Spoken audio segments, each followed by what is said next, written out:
Welcome to iDream media.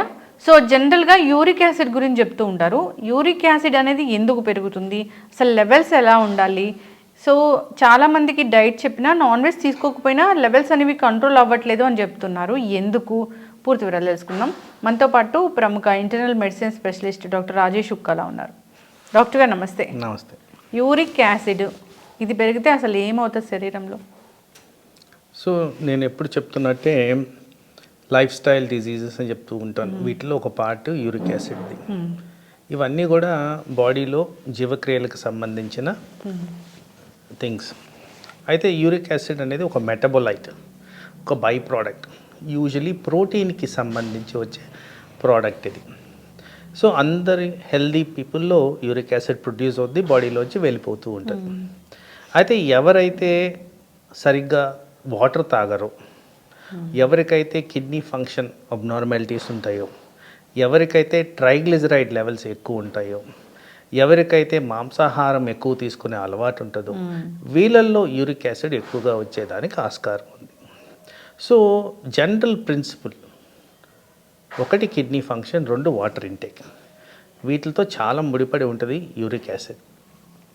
దీన్ని తరచుగా మేము గౌట్ అని పిలుస్తుంటాం. ఈ గౌట్ అంటే ఏంటంటే పెయిన్ఫుల్ జాయింట్, యూజువలీ కాలి బొటన వేలు దగ్గర కామన్గా ప్రజెంట్ అవుతూ ఉంటుంది. అది ఒక్కటే ప్రజెంట్ అవ్వాలని రూల్ లేదు. బాడీలో ఏ జాయింట్లో అయినా, ఏ కండరంలో అయినా నొప్పులుగా ప్రజెంట్ అవ్వడం కామన్. దీన్నే గౌటీ ఆర్థరైటిస్ అంటాం. అలా కాకుండా ఈ యూరిక్ యాసిడ్ మూలాన యూరిక్ యాసిడ్ స్టోన్స్ అవి కిడ్నీల్లో ఫామ్ అయ్యేదానికి కూడా ఆస్కారం ఉంది. యూరిక్ యాసిడ్ అధికంగా ఉన్నప్పుడు శరీరంలో యూజువలీ ఎనర్జీ లెవెల్స్ తగ్గిపోతాయి. అలాగే బాడీ పెయిన్స్ ఎక్కువగా ఉంటాయి. ఫ్రీక్వెన్సీ ఆఫ్ యూరినేషన్ పెరిగే విధంగా ఉంటుంది. తర్వాత నడుము భాగంలో నొప్పులు ఎక్కువగా కనిపిస్తాయి, జాయింట్ వాపులు కనిపిస్తాయి.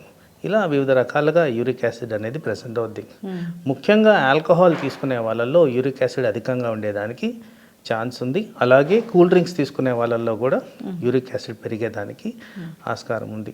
మరి నాన్ వెజిటేరియన్ గురించి మాట్లాడుతున్నప్పుడు ఎక్కువగా రెడ్ మీట్తో యూరిక్ యాసిడ్కి సంబంధించి లెవెల్స్ పెరిగేదానికి ఛాన్స్ ఉంది.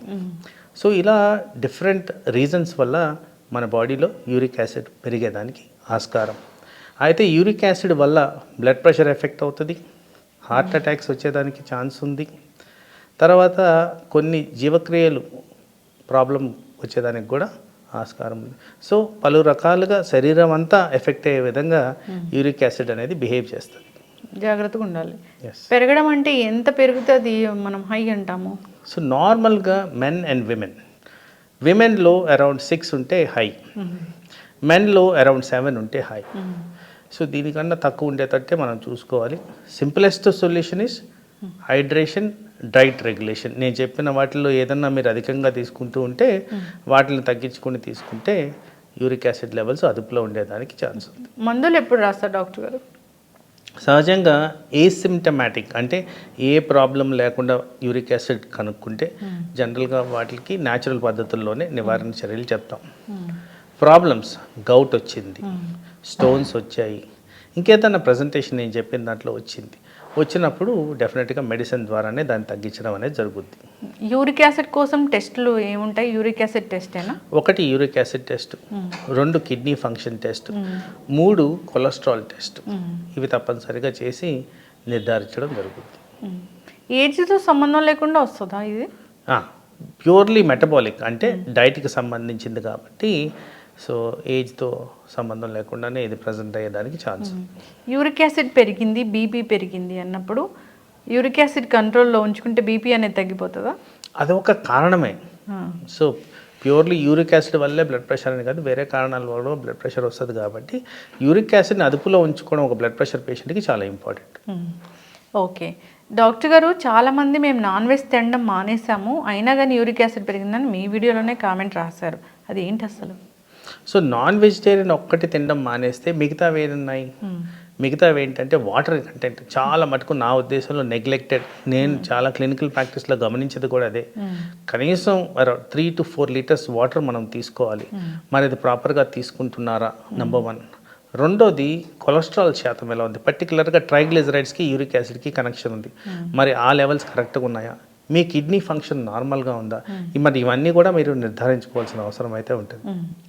అసలు యూరిక్ యాసిడ్ పెరిగింది అన్నప్పుడు వీళ్ళకి యూరిక్ యాసిడ్ పెరిగింది అనే ఒక లక్షణము అంటే బాడీ పెయిన్స్ ఇవేనా, లేకపోతే ఇంకా స్వెల్లింగ్ ఏమైనా కనిపిస్తాయా లక్షణాలు? అంటే జాయింట్ పెయిన్స్ అనేవి చాలా ఫ్రీక్వెంట్గా జాయింట్ పెయిన్స్ ఈ యూరిక్ యాసిడ్కి సంబంధించి కనిపిస్తాయి. సో లక్షణాలు లేకుండా కూడా యూరిక్ యాసిడ్ పెరిగి కూడా ఉండొచ్చు. సో ప్రతి ఒక్కరిలో యూరిక్ యాసిడ్ పెరిగినందుకు నొప్పులు ఉండాల్సిన అవసరం అయితే లేదు. ఇప్పుడు జనరల్గా కూడా బోన్ డెన్సిటీ కోసము, స్ట్రెంగ్తన్ కోసము కాల్షియం టాబ్లెట్స్ రాస్తారు, సప్లిమెంట్స్. వాటి వల్ల కూడా యూరిక్ యాసిడ్ పెరుగుతుందా? నో, వీటికి సంబంధం లేదండి. బోన్ డెన్సిటీ పెరగడానికి కాల్షియంకి దీనికి అసలు పొత్తే లేదండి. సో ఒకవేళ ఈ యూరిక్ యాసిడ్ పెరిగింది అన్నప్పుడు స్టోన్ ఫార్మేషన్ అనేది ఉంటుంది, అదొక సిమ్టమ్ లాగా ఉంటుంది. వాళ్ళకి ఇతరత్ర కారణాల వల్ల ఏదైనా ఈ సప్లిమెంట్స్ రాసినప్పుడు తీసుకోవాలా తీసుకోకూడదా? సప్లిమెంట్స్ అనేవి కంపల్సరీ తీసుకోవాల్సిన అవసరం లేదు. ఎందుకంటే ఈ మధ్య కాలంలో అట్లీస్ట్ మేము ప్రాక్టీస్ చేసేది అసెస్మెంట్ చేసిన తర్వాత లెవెల్స్ తక్కువగా ఉంటే సప్లిమెంట్స్ అనేది ఇస్తాం. సో అదేవిధంగా ఆ సప్లిమెంట్స్లో వాటర్ కూడా ఒక సప్లిమెంట్ కింద కన్సిడర్ చేయాలి. ఎప్పుడైతే మీరు వాటర్ బ్యాలెన్స్ ప్రాపర్గా మెయింటైన్ చేస్తారో, ఈవెన్ అధికంగా కానీ సప్లిమెంట్స్ తీసుకున్నా కానీ పర్టికులర్గా మనం డిస్కస్ చేసే ఈ కాల్షియంకి సంబంధించిన స్టోన్స్ గురించి మాట్లాడినప్పుడు వాటర్ ద్వారా అవి కూడా రాకుండా మనం నివారించుకోవచ్చు. డాక్టర్ గారు, ఇప్పుడు యూరిక్ యాసిడ్ ఎక్కువగా ఉన్న పేషెంట్ మీ దగ్గరికి వచ్చారు అంటే, ఎక్కువగా ఉంది ఆ లెవెల్స్ కన్నా అన్నప్పుడు వాళ్ళకి డైటా లేకపోతే టాబ్లెట్స్ రాస్తారా? సిమ్టమ్స్, రిస్క్ ఫ్యాక్టర్స్ అసెస్మెంట్ బట్టే వీళ్ళకి డైటా లేకపోతే న్యాచురల్ పద్ధతిలో తగ్గించుకోవాలని రాస్తాం. ఎప్పుడు కూడా బార్డర్ లైన్ ఉండి ఏం ప్రాబ్లం లేకపోతే వాళ్ళని మానిటరింగ్ పెట్టేసి ఒక 6 to 8 weeks మధ్యన రివ్యూ చేయడం అనేది జరుగుద్ది. Associated conditions like for example triglycerides ఎక్కువ ఉన్నాయనుకోండి, వాటికి ట్రీట్మెంట్ ఇచ్చిన తర్వాత ఈ లెవెల్స్ ఎలా ఉన్నాయి అనేది కూడా మేము నిర్ధారించడం జరుగుద్ది. ఓకే, ఎస్, చక్కటి ఇన్ఫర్మేషన్ డాక్టర్ గారు. టెస్ట్లు అనేవి సర్వసాధారణంగా 6 నెలలకు ఒకసారి, 1 yearకి ఒకసారి చేయించుకోవాలని మీరు చెప్తూ ఉంటారు. దాంట్లో ఈ యూరిక్ యాసిడ్ టెస్ట్ అనేది కంపల్సరీ ఉంటుంది కదా? మధ్యకాలంలో కంపల్సరీ చేస్తున్నాం. ఓకే, తేడా ఉన్నట్లయితే ఖచ్చితంగా సంప్రదించాలి. సో ఇది పెరగకుండా ఉండాలంటే మీరు చెప్పిన లైఫ్ స్టైల్ చేంజెసే. ఎప్పుడు కూడా సరైన ఆహారం తీసుకోవాలి, సరైన నిద్ర ఉండాలి, ఫిజికల్ యాక్టివిటీ ఉండాలి, మంచి వాటర్ ఉండాలి. హైడ్రేషన్ అనేది చాలా చాలా ఇంపార్టెంట్. చాలా సింపుల్ టాస్క్. మనం నాన్ వెజిటేరియన్ ఐటమ్స్ తగ్గించుకోవాలి, కూల్ డ్రింక్స్ తగ్గించుకోవాలి, ఆల్కహాల్ తగ్గించుకోవాలి, వెజిటేరియన్ ఐటమ్స్ ఎక్కువ తీసుకోవాలి, డైరీ ప్రోడక్ట్స్ తీసుకోవచ్చు. దీని ద్వారా మనకి యూరిక్ యాసిడ్ అయితే పెరగదు.